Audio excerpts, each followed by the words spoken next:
이렇게까지 베풀었는데 왜 나는 더 외로워지는 걸까? 서울 강동구에 사는 66살 장혜숙님은 평생 남을 우선하며 살아온 분입니다. 부탁을 받으면 거절하지 못했고 가족과 지인이 힘들다 하면 누구보다 먼저 나서는 분이었습니다. 그런데 어느 날 그렇게 베풀며 살아온 시간이 오히려 자신을 지치게 만들었다는 사실을 깨닫게 되었다고 합니다. 도와줄수록 관계는 가까워지는 게 아니라 점점 더 당연한 의무가 되어버린 것 같았다고 합니다. 사람들은 베풀면 따뜻해지고 행복해진다고 생각하지만 실제로는 그렇지 않은 경우도 많습니다. 한국보건사회연구원 조사에 따르면 60세 이후 정서적 피로와 관계 스트레스는 빠르게 증가하는 추세라고 합니다. 특히 타인을 먼저 생각해온 분들에게는 이러한 소진이 더 크게 다가온다고 합니다. 남을 챙기는 일이 나를 잃어버리는 일이 되어버리면 그건 더 이상 따뜻한 배려가 아니라 스스로를 소모시키는 선택이 됩니다. 여러분은 어떠신가요?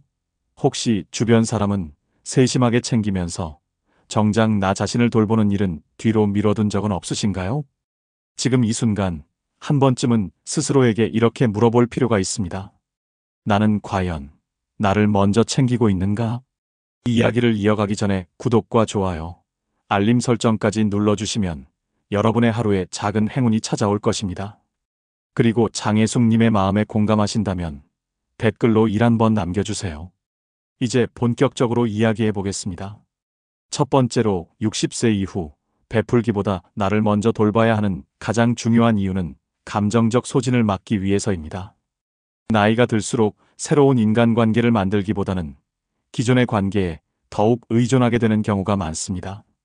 그러다 보면 타인의 요구와 기대를 무리해서 받아들이게 되고 그 과정에서 자신의 감정과 에너지가 사라지는 경험을 하게 되는 경우가 적지 않습니다. 앞서 서론에서 말씀드렸던 66살 장혜숙 님도 이 감정적 소진을 누구보다 깊이 경험한 분입니다. 혜숙 님은 주변 사람들에게 늘 성심껏 대하며 살아왔습니다. 자녀가 부탁하면 바로 나서고 손주가 원하면 바쁜 일정도 뒤로 미뤘으며 지인 중 누가 힘들다는 이야기를 들으면 휴식 시간도 포기하고 찾아가 도와주곤 했다고 합니다. 누구나 그분을 따뜻한 사람, 정이 많은 사람이라고 불렀습니다. 하지만 어느 날 혜숙님은 자신 안에서 이상한 허전함이 커지고 있다는 사실을 느끼기 시작했습니다. 남에게 정을 쏟아주는 만큼 돌아오는 따뜻함보다 오히려 내가 아니면 안 된다는 부담감과 혹시 내가 거절하면 실망할까 하는 두려움이 더 커지고 있었습니다. 그러던 어느 저녁 지인이 또다시 부탁을 해오자 혜숙님은 잠시 망설였다고 합니다. 그 순간 지인은 이렇게 말했다고 합니다. 언니는 늘 들어주잖아. 이번에도 좀 도와줘. 그 짧은 한마디에 혜숙님은 마음이 철렁 내려앉았다고 합니다. 자신이 베푼 마음이 고마움보다 당연한 의무가 되어버린 것만 같았기 때문입니다. 그 말을 듣는 순간 혜숙님은 조용히 방에 들어가 한참을 가만히 앉아 계셨다고 합니다. 남을 위해 살아오느라 정작 자신의 마음은 얼마나 지쳐 있었는지 그제야 처음으로 마주한 것입니다. 그러면 어떻게 해야 감정적 소진에서 벗어날 수 있을까요? 혜숙님이 작은 변화로 시작했던 방법이 있습니다. 하루에 단 20분이라도 아무에게도 방해받지 않는 나만의 시간을 만드는 것이었습니다. 산책을 하거나 좋아하던 음악을 듣거나 잠시 눈을 감고 쉬는 시간이었습니다. 그리고 가장 중요한 변화가 있었습니다. 부담되는 부탁이 들어올 때 억지로 들어주기 전에 스스로에게 먼저 물어보는 습관이었습니다. 내가 이 부탁을 감당할 수 있을까? 이 질문 하나가 큰 역할을 했다고 합니다. 물론 이런 변화를 시도하면 마음 한구석에서 이런 반론이 떠오르기 마련입니다. 그래도 미안해서 못 거절하겠어. 나는 원래 이런 사람이라서 갑자기 바꾸기 어려워. 그런데 이 반론에 대해 전문가들은 공통적으로 말합니다. 장기간 쌓여가는 감정적 소진은 결국 관계를 더 어렵게 만든다는 사실입니다. 억지로 베풀다 지치면 어느 순간 스스로도 상대에게 서운함을 느끼게 되고 결국 관계가 틀어질 가능성도 높습니다. 마음이 건강할 때 주는 도움은 따뜻한 배려가 되지만 마음이 지쳐 있을 때 주는 도움은 오히려 부담과 갈등을 키우게 됩니다. 결국 혜숙님이 내린 결론은 단순했습니다. 베푸는 건 좋지만 나를 잃어가면서까지 베풀면 누구에게도 도움이 되지 않는다. 그녀는 자신을 먼저 챙기는 일이 오히려 주변 관계를 더 건강하게 만든다는 사실을 깨달았다고 합니다. 감정적 소진을 막는 첫걸음은 거창한 변화가 아닙니다. 내가 괜찮을 때만 돕는 것, 나의 에너지와 시간을 먼저 점검하는 것, 그리고 부담이 되는 부탁에 솔직해지는 것. 이 세 가지만 지켜도 마음이 훨씬 가벼워질 수 있습니다. 이제 다음으로 왜 베풀미 경제적 부담으로 이어지는지를 살펴보겠습니다.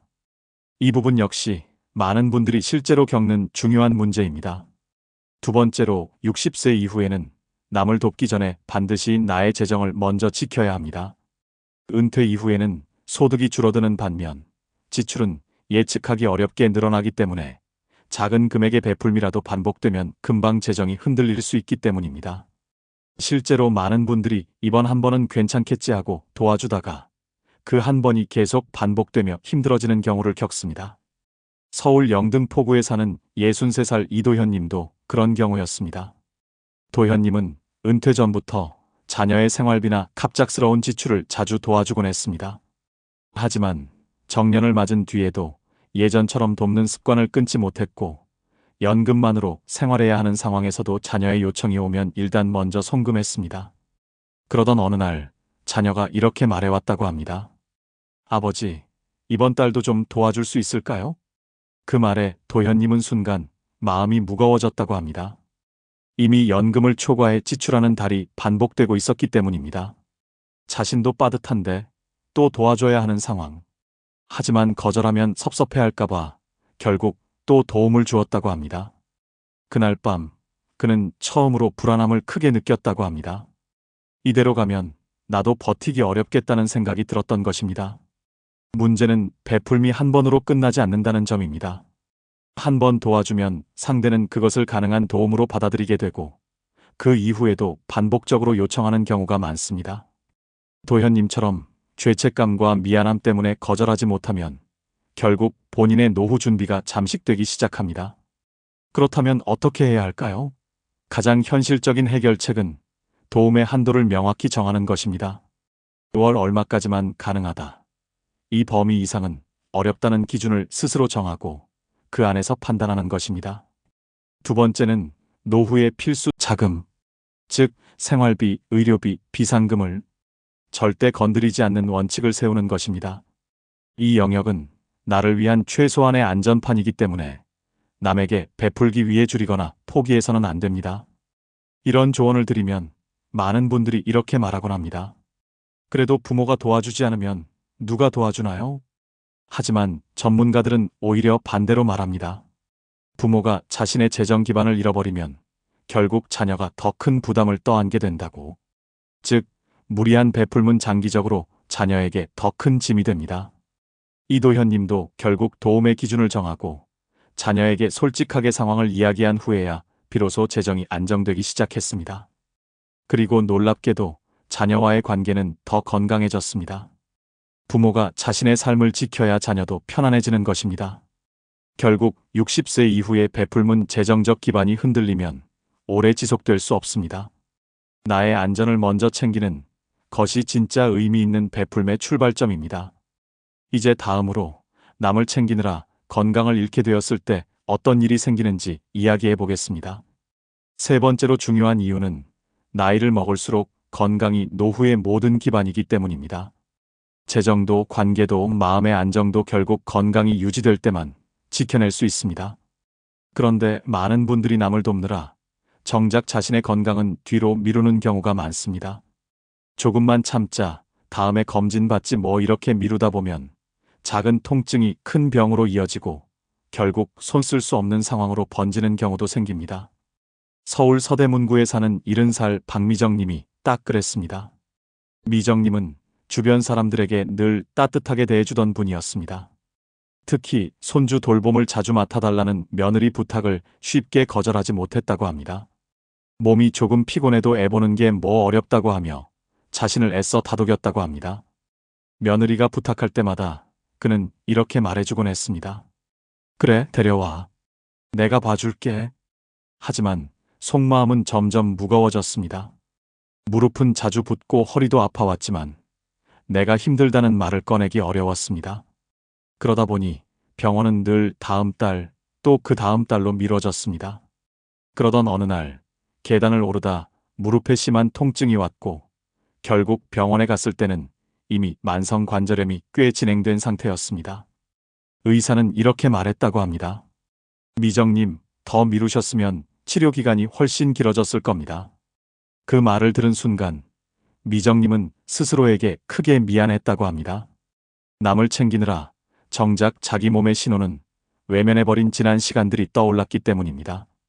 그렇다면 어떻게 해야 건강을 지키면서도 주변 사람들과 균형을 맞출 수 있을까요? 첫 번째 해결책은 건강 일정은 약속처럼 지키기입니다. 정기검진, 물리치료, 운동 시간은 절대로 양보하지 않는 나와의 약속으로 정해두는 것입니다. 누가 부탁을 하더라도 그 시간은 제가 병원 예약이 있어서요 라고 말할 수 있어야 합니다. 이것은 이기적인 것이 아니라 나의 생존과 안전을 지키는 가장 기본적인 행동입니다. 두 번째는 하루 15분에서 20분 짧은 자기 관리 루틴을 만드는 것입니다. 관절 스트레칭, 가벼운 근력 운동, 20분 걷기 등 기능이 크게 떨어지지 않도록 꾸준히 관리하는 버팀목 역할을 합니다. 박미정 님도 병원 치료를 시작한 이후 매일 아침 15분씩 무릎 강화 운동을 하며 통증을 크게 줄일 수 있었다고 합니다. 하지만 여기서 흔히 나오는 반론이 있습니다. 그래도 가족이 힘들다는데 외면할 순 없잖아요. 이 말은 따뜻한 마음에서 나오지만 그 마음이 나를 소모시키는 방향으로 흐르면 결국 가족에게 더 큰 짐이 됩니다. 건강이 악화되면 결국 돌봄의 대상이 될 수밖에 없고 그 부담은 다시 가족에게 돌아갑니다. 그러니 나의 건강을 지키는 일은 가족을 위해서도 반드시 필요한 일입니다. 결국 박미정 님도 뒤늦게 깨달았습니다. 내 몸이 버텨줘야 가족도 도와줄 수 있구나. 그 후 그는 힘든 부탁이 들어오면 솔직하게 말하기 시작했습니다. 오늘은 무릎이 좋지 않아서 힘들겠어. 내일은 내가 괜찮을 때 도와줄게. 이 한마디가 오히려 관계를 더 건강하게 만들었다고 합니다. 노년의 건강은 한 번 무너지면 회복에 긴 시간이 필요합니다.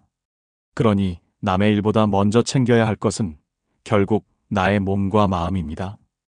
건강을 지키는 것이야말로 나도 살고 가족도 살게 하는 선택입니다. 이제 다음으로 베풀다 보면 왜 관계가 쉽게 불균형해지는지, 그리고 그것이 어떤 문제를 만들 수 있는지 이어서 이야기해 보겠습니다. 네 번째로 60세 이후 베풀기보다 나를 먼저 챙겨야 하는 중요한 이유는 관계의 균형이 쉽게 무너질 수 있기 때문입니다. 은퇴 이후에는 사회적 역할이 줄어들면서 인간관계가 좁아지는데 이때 베풀미 관계 유지의 수단처럼 변하면 상대는 고마움보다 당연함을 먼저 느끼게 됩니다. 결국 도움을 주는 사람은 점점 지치고 받는 사람은 점점 요구가 커지며 관계가 기울어지는 상황이 발생하게 됩니다. 서울 종로구에 사는 69살 윤성호 님도 비슷한 경험을 하셨습니다. 은퇴 후 시간을 여유롭게 보내고 있었던 성호 님은 주변 지인들에게 물심양면으로 도움을 주는 사람이었습니다. 누가 짐을 옮겨달라 하면 바로 달려갔고 모임 경비가 부족하면 본인이 채워넣곤 했다고 합니다. 처음에는 지인들도 고마워했지만 시간이 지나면서 분위기가 조금씩 달라지기 시작했습니다. 어느 날 한 지인이 가볍게 이렇게 말하더라는 겁니다. 성호 형, 이번에도 이 정도는 괜찮지? 늘 해주던 거잖아. 그 한마디가 성호님의 마음을 크게 흔들었다고 합니다. 이전에는 감사 인사가 먼저였는데 이제는 너무 당연하게 요구를 하는 분위기였습니다. 자신이 한 행동이 배려가 아니라 의무가 되어버린 것 같은 느낌. 그날 이후 성호님은 자신이 관계 안에서 어떤 위치에 서 있었는지를 다시 돌아보게 되었다고 합니다. 그리고 한 가지 사실을 깨달았다고 합니다. 내가 베푸는 방식 때문에 관계가 건강하게 유지되지 못했구나. 그렇다면 관계에서 불균형이 생기지 않으려면 어떻게 해야 할까요? 첫 번째 해결책은 도움을 주기 전에 기준을 정하는 것입니다. 예를 들어 지인에게는 금전은 절대 지원하지 않는다 하는 일에 방해될 때는 정중히 거절한다와 같은 원칙을 세우는 것입니다. 도움에도 선이 필요합니다. 두 번째 해결책은 부담되는 부탁에는 솔직하게 말하는 것입니다. 무조건 거절하는 것이 아니라 상대를 존중하면서도 나의 상태를 명확히 전달하는 방식입니다. 예를 들면 이렇게 말할 수 있습니다. 요즘 제 건강이 좋지 않아서 이번에는 어려울 것 같아요. 다음에는 제가 여유 있을 때 도와드릴게요. 이 한마디만 해도 상대는 이 사람에게도 한계가 있구나라는 것을 자연스럽게 알게 됩니다. 하지만 여기서 흔히 나오는 반론이 있습니다. 그래도 좋은 사람으로 보이고 싶어서 거절하기가 어려워요. 이 마음은 너무나 인간적입니다. 누구나 좋은 사람이고 싶고 관계를 깨고 싶지 않기 때문입니다. 하지만 한 가지 사실을 꼭 기억해야 합니다. 좋은 사람은 모든 걸 들어주는 사람이 아니라 건강한 경계를 세울 줄 아는 사람입니다. 경계가 없는 친절은 결국 상대에게도 나에게도 상처를 남깁니다. 윤성호님의 이야기로 돌아가 보면 성호님은 뒤늦게 그 사실을 깨닫고 조금씩 태도를 바꾸기 시작했습니다. 부담되는 부탁은 정중히 거절했고 금전적 지출은 원칙을 세워 아예 끊었습니다. 처음에는 어색했지만 오히려 시간이 지나자 주변 지인들과의 관계가 더 건강해졌습니다. 무조건 도와주는 관계가 아니라 서로의 한계를 지켜주는 관계가 되었기 때문입니다. 결국 관계의 균형은 내가 나를 어떻게 대하느냐에서 시작됩니다. 내가 나를 소중히 대하지 않으면 상대도 나를 소중히 대할 수 없습니다. 도움을 줄 때는 기쁘고 자발적인 마음에서 주어야 하고 그 마음이 지쳐 있을 때는 반드시 멈춰야 합니다. 그래야 관계가 오래 갑니다. 이제 다음으로 왜 노년기에는 예상 못한 위기 상황이 많기 때문에 내 자원을 먼저 비축해야 하는지 이어서 살펴보겠습니다. 다섯 번째로 중요한 이유는 노년기에는 안정적이라고 생각했던 삶도 갑자기 흔들릴 수 있는 변수들이 많기 때문입니다.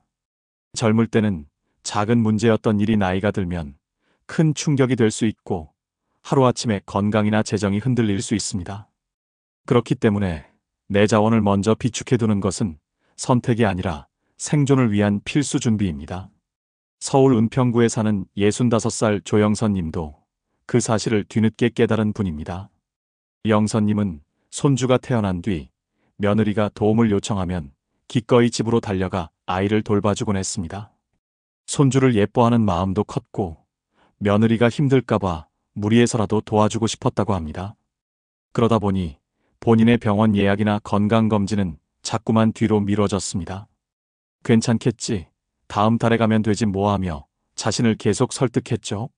그러던 어느 겨울 영선님은 갑작스러운 복통으로 응급실을 찾았습니다. 검사 결과는 췌장염 초기. 치료를 서둘러야 한다는 의사의 말에 영선님은 큰 충격을 받았다고 합니다. 며칠 사이 병원비는 빠르게 늘어났고 계획해두었던 노후 자금에서 큰 금액이 빠져나갔습니다. 더 큰 문제는 치료와 회복에 필요한 시간이 상당히 길어져 당분간 손주 돌봄은커녕 본인 생활도 조심해야 한다는 점이었습니다. 이때 영선님은 처음으로 이렇게 느꼈다고 합니다. 내가 준비해두지 않았다면 큰일 날 뻔했구나. 이 경우는 절대 드문 일이 아닙니다. 통계청과 보건복지부 자료에 따르면 65세 이상 노년층이 1년에 갑작스럽게 지출하는 돌발 비용은 꾸준히 증가하고 있으며 특히 급성질환, 입원비, 응급치료비는 한 번 발생할 때 수십만 원에서 수백만 원까지 치솟는 경우가 많습니다. 여기에 가사도우미, 간병 서비스 등 추가 지원이 필요하면 비용은 더 커집니다. 이런 지출은 예측이 어렵기 때문에 평소에 미리 준비하지 않으면 감당하기 어려운 부담이 됩니다. 문제는 많은 분들이 이런 위기 상황을 현실적으로 잘 상상하지 못한다는 데 있습니다. 난 아직 건강한 편이야. 갑자기 아플 일은 없겠지. 지금은 여유 있으니 조금 도와줘도 괜찮아. 이렇게 생각하며 남을 돕다 보면 정작 자신에게 급한 상황이 닥쳤을 때 준비해 둔 자원이 부족해지는 경우가 많습니다. 그렇다면 위기 상황에 대비하기 위해 무엇을 해야 할까요? 첫 번째 해결책은 비상자금 최소 6개월치 확보하기입니다. 생활비, 치료비, 돌봄 비용 등 예상치 못한 비용을 감당할 수 있도록 절대 손대지 않는 안전자금을 별도로 마련해야 합니다. 작은 금액이라도 꾸준히 모아두면 실제 위기 상황에서 큰 힘이 됩니다. 두 번째는 건강 관련 준비 비용을 우선 배정하는 것입니다. 약가, 검진비, 치료비 등은 일시적 개요가 아니라 노년 필수 지출임을 인식하고 예산을 잡아두어야 합니다. 조영선 님도 치료 후 건강회복 예산을 따로 만들면서 마음이 훨씬 안정되었다고 합니다. 하지만 여기서도 반론이 나옵니다. 그래도 가족이 어려울 때 도와주고 싶어요. 그게 가족 아닌가요? 물론 가족을 돕고 싶은 마음은 너무나 자연스럽습니다. 하지만 한 가지 잊지 말아야 할 사실이 있습니다. 내가 준비되어 있어야 가족도 안심합니다. 갑작스런 위기 상황이 발생했을 때 내가 나 자신을 감당하지 못하면 결국 그 부담은 가족에게 더 크게 돌아갑니다. 즉, 가족을 돕는 가장 현실적이고 확실한 방법은 바로 나의 자원을 먼저 지키는 것입니다. 조영선 님도 치료 이후 이 사실을 절실히 깨달았다고 합니다. 그래서 며느리에게 솔직하게 이야기했다고 합니다. 내 몸이 완전히 회복될 때까지는 무리할 수 없을 것 같아. 내가 건강해야 너희를 도와줄 수 있잖니. 오히려 며느리는 감사해했고 그 이후로는 도움을 요청하기 전에 영선님의 상황부터 먼저 배려하게 되었다고 합니다. 관계도 더 건강해진 것입니다. 결국 노년기의 위기는 예고 없이 찾아옵니다. 그러니 남에게 주기 전에 나에게 필요한 것을 먼저 채워두는 것이 가장 현명한 선택입니다. 이것은 이기심이 아니라 생존이고 나도 살고 가족도 지키는 전략입니다. 다음으로 왜 계속 베풀다 보면 습관화된 희생이 되어 결국 나 자신을 잃어버리는지 이어서 이야기하겠습니다. 여섯 번째로 중요한 이유는 오래된 베풀미 좋은 마음에서 시작되었더라도 시간이 지나면 어느 순간 습관화된 희생으로 변해버린다는 점입니다. 그리고 이런 희생은 조용히 그러나 깊게 사람 한 명의 삶을 갉아먹습니다. 어느 날 문득 내가 무엇을 좋아했는지 무엇을 원하고 사는 사람인지조차 잊어버린 채 하루를 보내고 있는 자신을 발견하게 되는 것입니다. 인천 부평구에 사는 72살 김정우님이 그 대표적인 사례입니다. 정우님은 젊을 때부터 항상 주변 사람들에게 손을 내밀어주는 성품이었습니다. 직장에서도 후배들이 어려움을 말하면 먼저 챙겨주었고 은퇴 후에도 교회나 동네 사람들의 요청을 잘 들어주는 따뜻한 어른이었습니다. 사람들은 늘 그에게 이렇게 말했습니다. 선배님은 정말 남 걱정부터 하시는 분이에요. 정우 형 같은 사람이 있어서 얼마나 든든한지 몰라요. 하지만 정우님은 자신도 모르는 사이에 남을 챙기는 것이 삶의 기본이 되어버렸습니다. 어느 모임이든 빠지지 않으려고 노력했고 누군가 부탁하면 자신의 일정과 몸 상태는 뒤로 미뤘습니다. 그러다 보니 그의 하루는 대부분 타인을 위한 일정으로 채워졌습니다. 그 과정에서 정우님의 취미였던 낚시, 독서, 아침 산책은 하나둘 사라져갔습니다.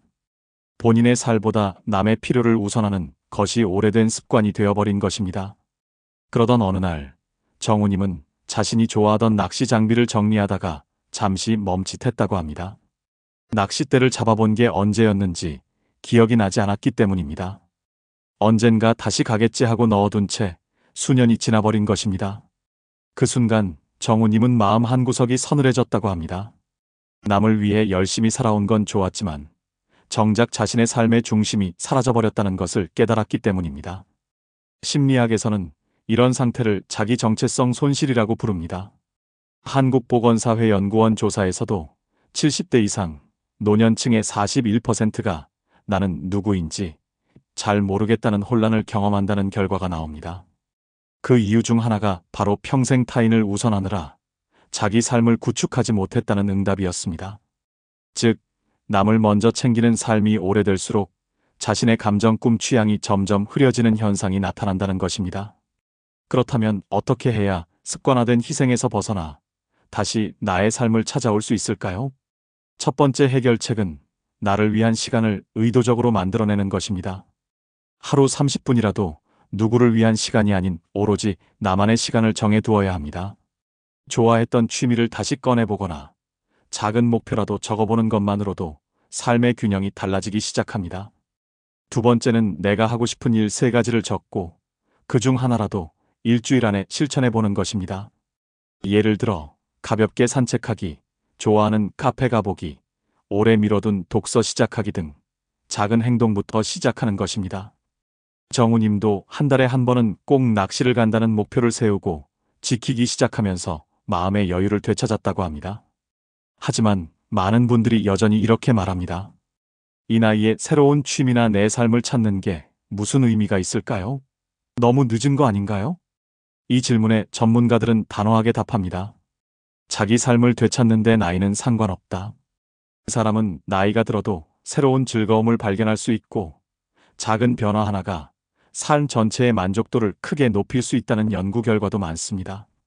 실제로 정우님은 자신을 위한 시간을 되찾고 난 뒤 주변 사람들을 바라보는 마음도 훨씬 가벼워졌다고 말합니다. 예전처럼 남을 도울 때 부담과 피로가 느껴지기보다는 여유가 있을 때만 돕는 건강한 경계가 생겼기 때문입니다. 자신을 먼저 챙기니 타인을 대하는 태도도 더 따뜻하고 자연스러워졌다는 것입니다. 결국 습관화된 희생은 나에게서 가장 중요한 것들을 조용히 빼앗아 갑니다. 나의 기쁨, 나의 시간, 나의 정체성. 그러니 더 늦기 전에 나를 위한 삶을 다시 세워야 합니다. 이것은 이기적인 행동이 아니라 나도 살고 관계도 지키는 가장 건강한 방식입니다. 이제 마지막으로 왜 나를 먼저 챙기는 것이 결국 가족에게도 더 큰 도움이 되는지 이야기해 보겠습니다. 7번째로 중요한 이유는 나를 먼저 챙기는 것이 결국 가족에게 더 깊고 오래가는 도움을 줄 수 있기 때문입니다. 많은 분들이 가족에게 베푸는 건 당연하다라고 생각합니다. 하지만 노년기에는 이 당연함이 오히려 관계를 어렵게 만들고 때로는 가족을 더 힘들게 만드는 상황을 가져오기도 합니다. 남을 위해 희생하는 것처럼 보이지만 정작 나의 삶이 흔들리기 시작하면 그 여파는 가족에게 고스란히 돌아가기 때문입니다. 경기도 의정부에 사는 68살 오선희님도 이런 경험을 하셨습니다. 선희님은 자녀에게 늘 헌신적인 분이었습니다. 아이들이 어려움을 말하면 생활비를 보태주었고 손주 돌봄도 기꺼이 맡았습니다. 어느 순간 그녀의 하루는 거의 온전히 가족을 위해 사용되고 있었습니다. 자신의 일정은 미루기 일쑤였고 필요한 병원 진료도 뒤로 밀렸습니다. 하지만 가족들은 이런 상황을 깊이 알지 못했습니다. 선희님이 늘 밝게 말했기 때문입니다. 엄마는 괜찮아. 너희가 편하면 됐지 뭐. 그러던 어느 날 선희님은 과로로 병원에 실려갔습니다. 그제야 가족들은 그녀가 얼마나 무리해왔는지 깨달았고 미안함과 걱정이 한꺼번에 밀려왔다고 합니다. 이후 회복 기간 동안 자녀들은 돌봄과 비용 부담을 나눠야 했고 손주 돌봄도 갑자기 중단되면서 가족 전체의 일정이 흔들렸습니다. 이 경험은 모두에게 큰 충격이었습니다. 선희님은 그때 처음으로 이렇게 느꼈다고 합니다. 내가 무너지면 결국 가족도 함께 흔들리는구나. 이 사례는 결코 특별한 이야기가 아닙니다. 한국가족관계학회 연구에서도 부모 세대의 과도한 희생은 장기적으로 가족 갈등을 높이고 자녀의 의존을 심화시키며 부모의 건강 악화로 인해 결국 가족 부담이 증가한다는 결과가 있습니다. 즉, 부모가 자신을 지키는 것이야말로 가족 전체를 지키는 가장 현실적인 방법이라는 뜻입니다. 그렇다면 어떻게 해야 가족에게 진짜 도움을 줄 수 있을까요?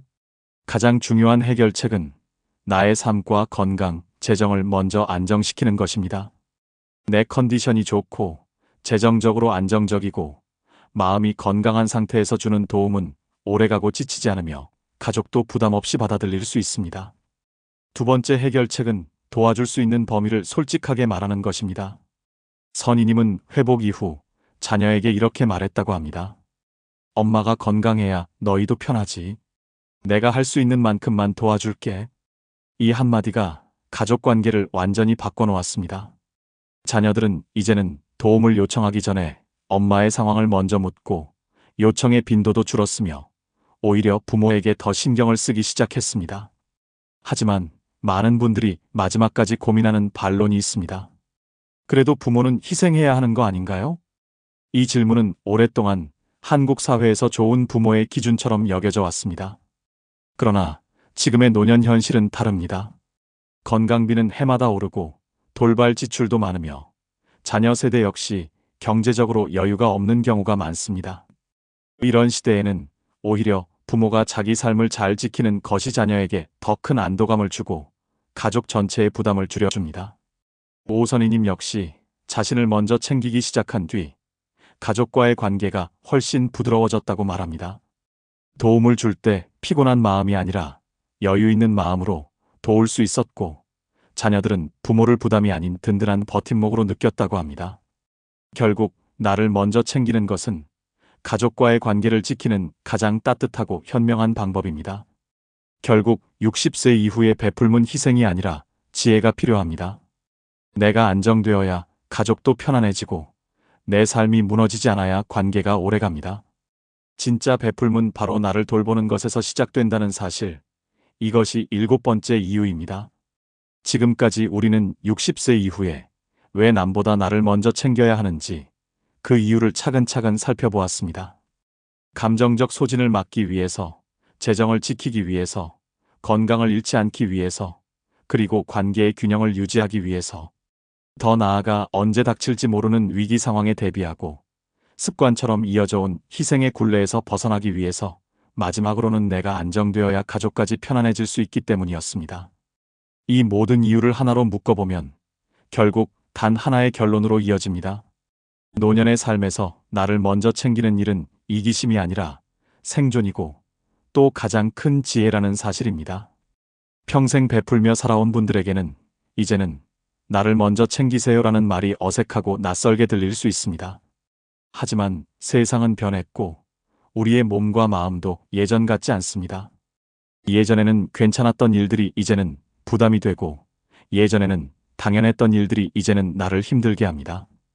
이 사실을 인정하는 것부터가 새로운 노년의 출발점입니다. 혹시 지금도 주변 사람들을 챙기느라 본인의 건강을 미루고 계신가요?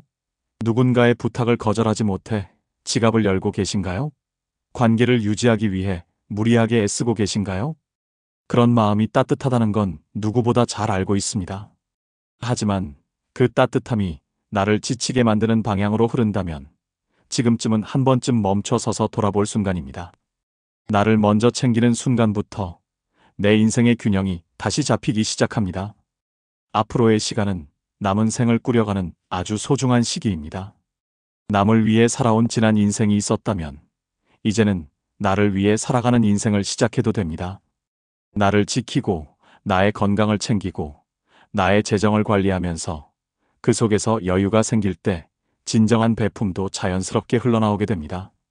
그것이 부담스럽지 않은 사랑이고 오래 지속되는 배려이며 관계를 더 따뜻하게 만드는 힘입니다. 부디 이 영상을 보신 여러분이 앞으로는 조금 더 자신을 우선해 주시길 바랍니다. 나를 챙기는 삶은 외로운 삶이 아니라 더 건강하고 따뜻한 인간관계를 만들어가는 길입니다. 오늘 내용이 도움이 되셨다면 구독과 좋아요, 알림 설정까지 꼭 눌러주세요. 여러분의 하루에 작은 기쁨과 좋은 소식이 찾아올 겁니다. 그리고 혹시 영상 속 이야기 중에서 마음에 닿았던 문장이나 공감 갔던 부분이 있다면 댓글로 나눠주세요. 여러분의 경험과 생각은 이 채널을 더욱 따뜻하게 만듭니다. 이제 여러분의 노년이 조금 더 단단하고 조금 더 편안해지기를 진심으로 응원합니다.